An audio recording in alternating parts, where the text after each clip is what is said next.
Okay, mga verses po mga kaibigan, no, para meron po tayong alam. Dito po sa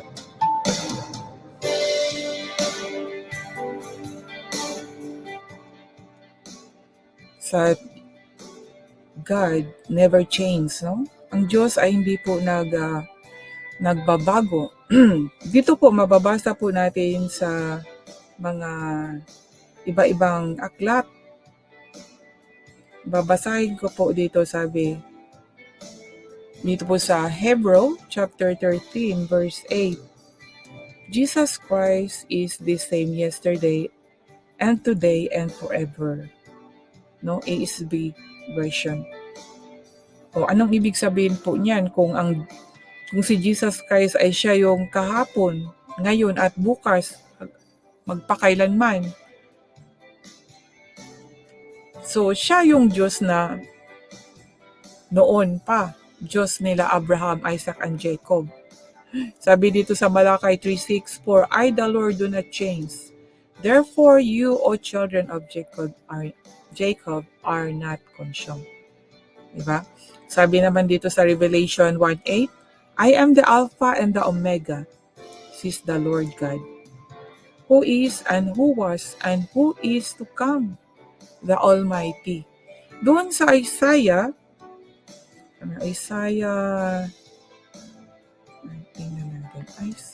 chapter 9:6 ba yun? Or 6:9? Nandyan sa dalawang yun na meron po dito nakalagay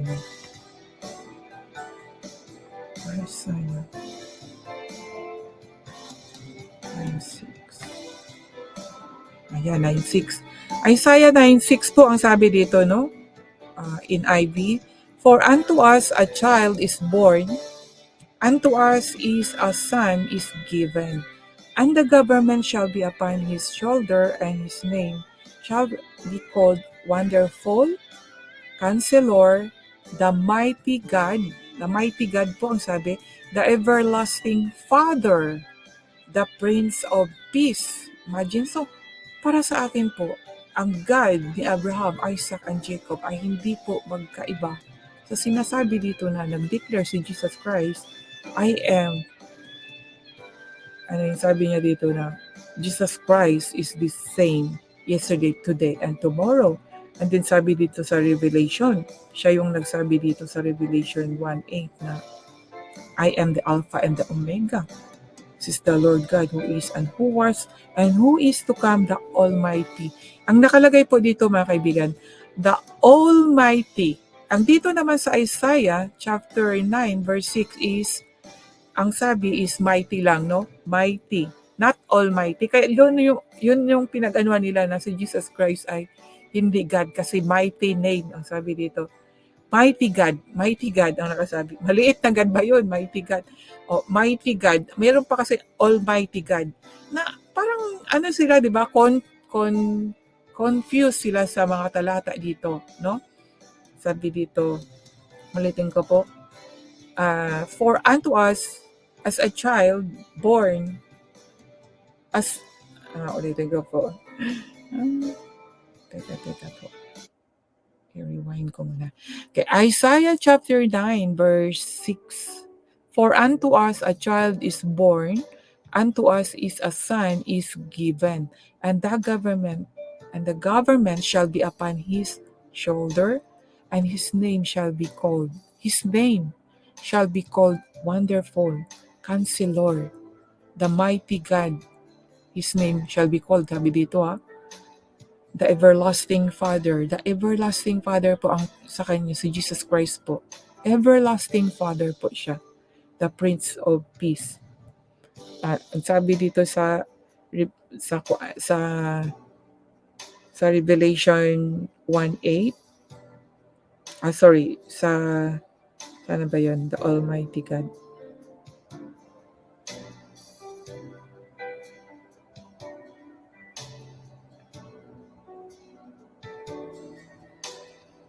Okay. Revelation 1:8 nga.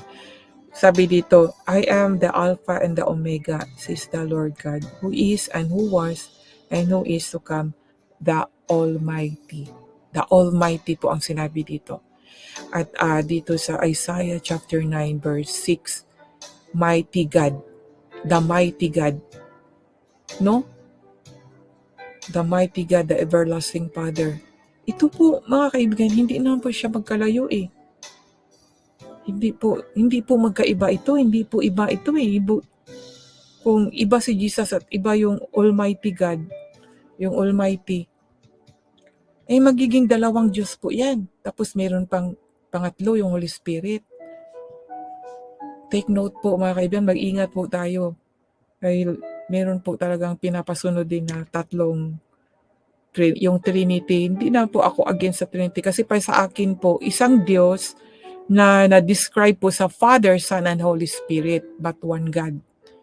Sa iba kasi, God in tatlong persona, so magkaiba ang Ama, magkaiba ang Anak at Diyos. Sa gawa po, masabi nating iba kasi ang para sa akin na yung isang God, magkaiba, describe natin sa Father, the Almighty, ito na yung sinabi dito sa Revelation 1:8 na I am the Alpha and the Omega, says the Lord God, who is and who was and who is to come, the Almighty. So siya yung pinakalahat-lahat na nag-create heaven and earth, no? Kung anong nandito sa mundong ito at anong nandoon sa langit. And then itong Son naman, describe as a son, the God describe as a son, yung work po ng Son. Kung ano po yung work po niya, di ba? Is need to be crucified. At para yung kailangan may crucified para yung mag-ano sa kasalanan po natin. At kung naniwala po tayo sa Son, ay yun na crucified sa cross, ay magkaroon po tayo ng eternal life. And then yung Spirit po, yun po ang all in all din because God is a Spirit. No, He's working. Yung iba din ang work ng Espiritu eh. Ewan ko po sa inyo kung inyo pong nararanasan. Kasi para sa akin nga,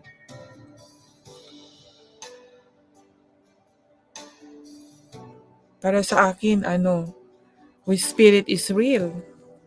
Kasi, halimbawa, dito sa Facebook, nakikita ko na may nakakausap akong mga tao. Kala ko, yun na ang God na work through the Spirit, no? Pero, the Spirit is working through us, sa atin, nasa atin kaugnayan because we are all connected in Spirit po. Kaya minsan nga naano ko yung connected natin sa isa't isa. Dapat magka-connection po tayo, di ba? Kaya nga sinasabi, the children of God unite with Christ.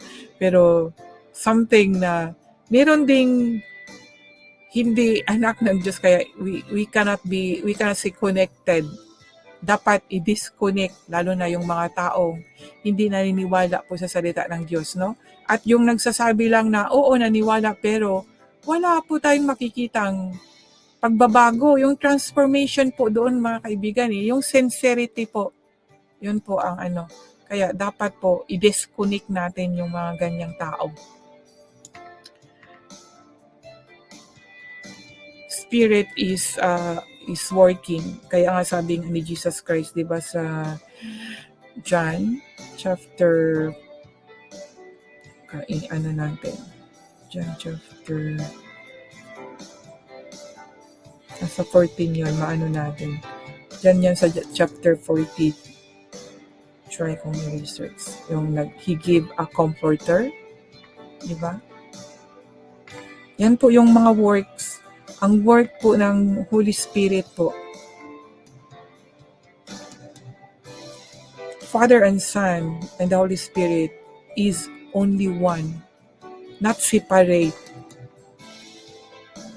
Ayan po ang sa aking naunawaan po at ang sa aking paniniwala. Hindi po sila magkakaiba.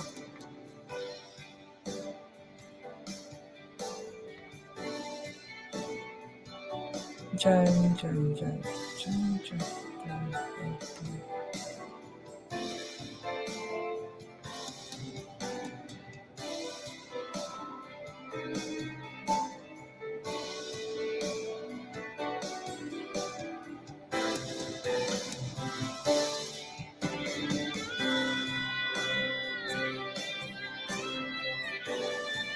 Tsaka siya lang talaga 'to, dahil may mga passage dito na sinasabi niya, "I will not leave you comfortless, I will come to you."